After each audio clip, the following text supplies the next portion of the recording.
kanin ang security agencies tungkol sa ilang Chinese cars na may onboard systems na pwedeng magpadala ng data sa labas, minsan kahit hindi alam ng may-ari o ng local importer. Dahan-dahan ginagawa ang recall. Sa unang phase, inuuna ang mga sasakyan na hawak ng mga opisyal na may access sa classified information o sensitibong seguridad.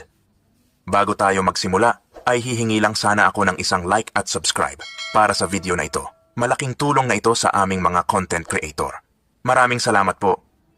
Sa katapusan ng unang quarter ng 2026, planong mabawi ang lahat ng sasakyan.